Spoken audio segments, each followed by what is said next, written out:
کوئی شرابی ہے، کوئی زانی ہے، کوئی قاتل ہے، کوئی ماں باپ کا نافرمان ہے، کوئی مشرک ہے، کوئی متکبر ہے، کوئی سود خور ہے، کوئی رشوت خور ہے، ایک دفعہ آج کہہ دے، کل کی رات کہہ دے گا کہ یا اللہ میری توبہ، تو اللہ کی قسم اگر اس کے گناہ زمین سے لے کر آسمان کی چھت تک بھی ہوں گے نا، تو ایک آدھے بول پر یا اللہ معاف کر، اللہ سارے معاف فرما دے۔ عائشہ، جتنی بنو کلب کی بھیڑ بکریوں کے جسم پر بال ہیں، ان بالوں کی تعداد کے برابر اللہ تعالیٰ اپنے بندوں کو مغفرت فرماتا ہے، جہنم سے خلاصی فرماتا ہے۔ باقی یہ جو کہتے ہیں کہ اس میں فرشتہ اترتا ہے اور سارے سال کا بجٹ بتاتا ہے اور سارے سال کے واقعات، یہ کسی حدیث میں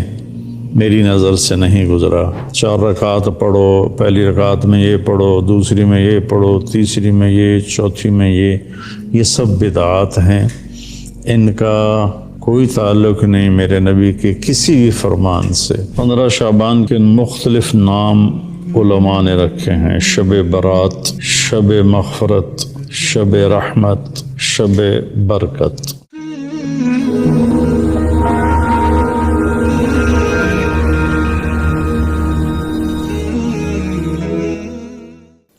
15 شعبان کے مختلف نام علماء نے رکھے ہیں: شب برات، شب مغفرت، شب رحمت، شب برکت۔ حدیث پاک میں اس کا کوئی نام نہیں ہے۔ حدیث پاک میں ہے لیلۃ نصف من شعبان، 15 شعبان کی رات کو عائشہ فرماتی ہیں میں اٹھی تو آپ بستر پر نہیں تھے، تو میں ڈھونڈنے نکلی تو آپ جنت البقیع میں پہنچے ہوئے تھے، تو آپ نے دیکھ کر کہا عائشہ تو کیا سمجھتی ہے کہ اللہ اس کا رسول تمہارے ساتھ خیانت کریں گے؟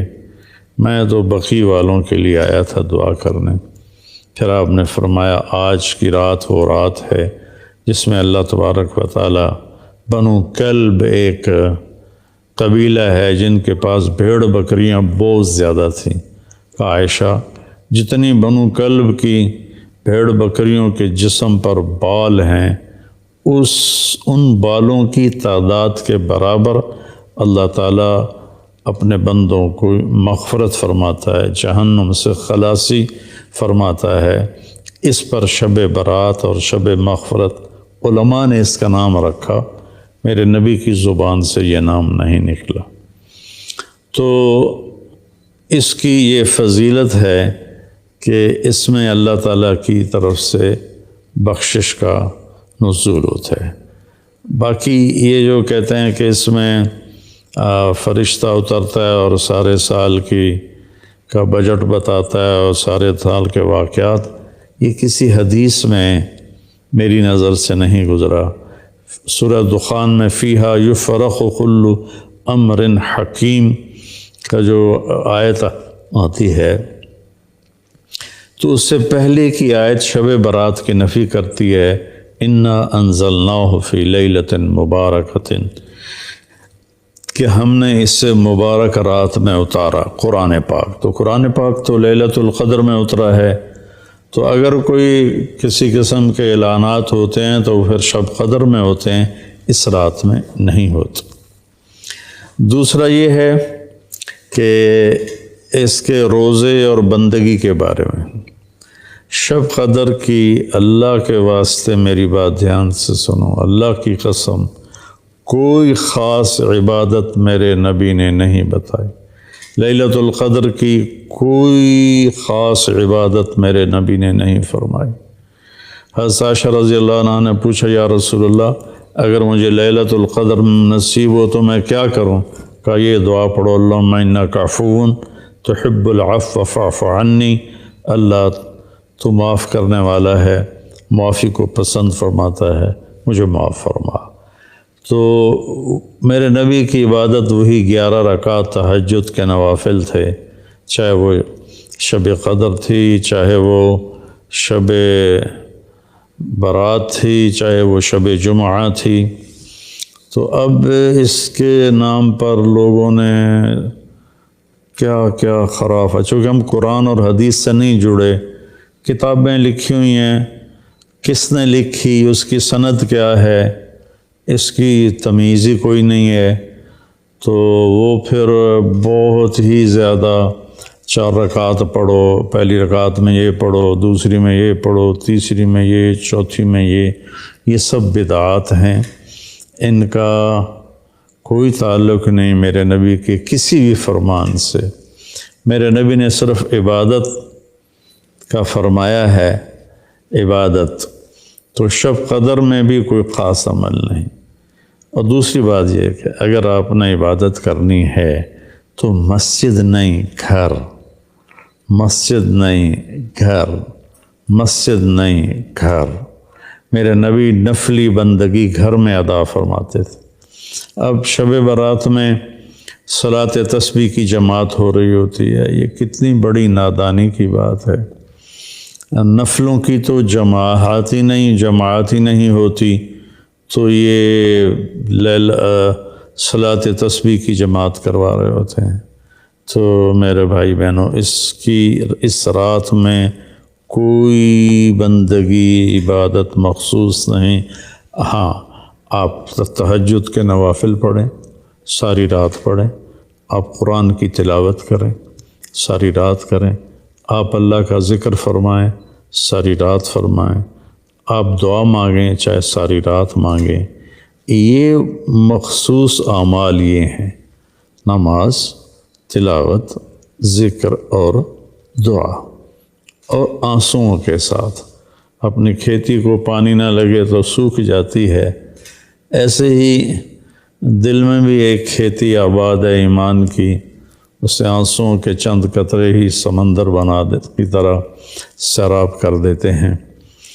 تو آنسوؤں کے ساتھ نہ ہو تو کم از کم رونے والی کیفیت ہو۔ تو یہ تو اتنا سا شب برات ہے۔ روزے کے بارے میں جو ابن ماجہ کی روایت ہے، قوموا لیلہا وصوموا شہرہا، یہ روایت بہت شدید ضعیف ہے، اور علامہ البانی رحمۃ اللہ علیہ نے اس کو موضوع قرار دیا ہے۔ تو اس میں روزہ اس نیت سے رکھنا کہ میرے نبی کی سنت ہے، یہ غلط ہے، اس طرح یہ بدعت بن جائے گا۔ کوئی ویسے نفلی روزہ اس رات میں رکھنا چاہتا ہے مستحب سمجھ کے، نفل سمجھ کے، وہ میرے خیال میں اس میں کوئی قباحت نہیں ہے، لیکن سنت سمجھ کے اگر وہ رکھنا چاہتا ہے تو یہ بات صحیح نہیں ہے، چونکہ روزے والی روایت بالکل قابل اعتبار، قابل حجت نہیں ہے۔ اس میں تمام محدثین کا اتفاق ہے کہ یہ روایت شدید ضعیف ہے، اور شدید ضعیف سے استدلال نہیں ہوتا، اس کو حجت نہیں بنایا جاتا۔ کمزور اس کا ضعف اتنا شدید نہ ہو اور کئی حدیثیں جمع ہو جائیں تو پھر اس میں ایک طاقت آ جاتی ہے۔ تو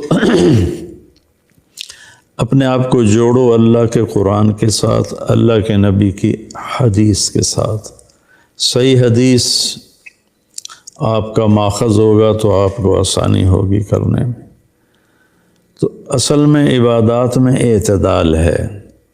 شاید ہی کوئی رات میرے نبی ساری رات جاگے ہوں، شاید، اور شاید ہی کبھی آپ نے مسلسل، اس میں تو میں پورے یقین سے کہہ سکتا ہوں کہ آپ نے زندگی میں ایک دفعہ بھی عشاء کے وضو سے فجر کی نماز نہیں ادا فرمائی۔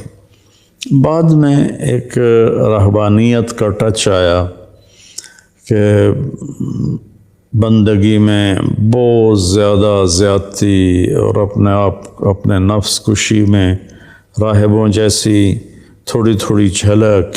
نبی کی زندگی پڑھو، آپ کو پتہ چلے گا زندگی ہے کیا۔ قرآن پڑھو، آپ کو پتہ چلے گا اللہ چاہتا کیا ہے۔ اللہ تعالیٰ اس رات کی رحمتیں، برکتیں ہمیں نصیب فرمائے۔ اصل میں اللہ نے بخشش کے بہانے رکھے ہیں، کوئی شرابی ہے، کوئی زانی ہے، کوئی قاتل ہے، کوئی ماں باپ کا نافرمان ہے، کوئی مشرک ہے، کوئی متکبر ہے، کوئی سود خور ہے، کوئی رشوت خور ہے، ایک دفعہ آج کہہ دے، کل کی رات کہہ دے گا کہ یا اللہ میری توبہ، تو اللہ کی قسم اگر اس کے گناہ زمین سے لے کر آسمان کی چھت تک بھی ہوں گے نا، تو ایک آدھے بول پر یا اللہ معاف کر، اللہ سارے معاف فرما دے۔ سبحان اللہ۔ آگے جملہ بڑا خوبصورت ہے، ولا بالے، اس میں تکبر ہے، ولا بالے، ہمیں کسی چیز کی کوئی پرواہ نہیں، تو کسی نافرمان کو حقیر نہ جانو، اور کبھی اپنی نیکی پہ تکبر نہ کرو۔ اور ایک جرم اور بھی ہے جو میں کہتے کہتے 30 سال ہو گئے، فرقہ واریت سے توبہ کرو۔ اپنے فرقے پہ جمے رہو، لیکن دوسروں سے نفرت، سلام بھی نہ کرنا، جنازہ بھی نہ پڑھنا، حرم شریف میں جا کر بھی نمازیں نہ پڑھنا، اچھا اللہ کے واسطے آج بہت اویئرنیس ہو چکی ہے، تو مہربانی کرو، امت بنو، محبت کرو، ایک دوسرے سے ملو جلو، ہم امت بن کے چلیں، اختلاف رائے کے فیصلے آخرت میں ہو جائیں گے۔ قل کل یعمل علی شاکلتہ فربکم اعلم بمن هو اہدی سبیلا۔ ایسی اس میں جو دیگیں چڑھائی جاتی ہیں، خیرات کی جاتی ہے، یہ بھی بدعت، سنت سمجھ کے کوئی کرے گا تو بدعت ہے، ویسے فی سبیل اللہ کوئی دیکھ کرنا چاہتا ہے تو ٹھیک ہے۔ اللہ تعالی ہمیں عمل کی توفیق بخشے۔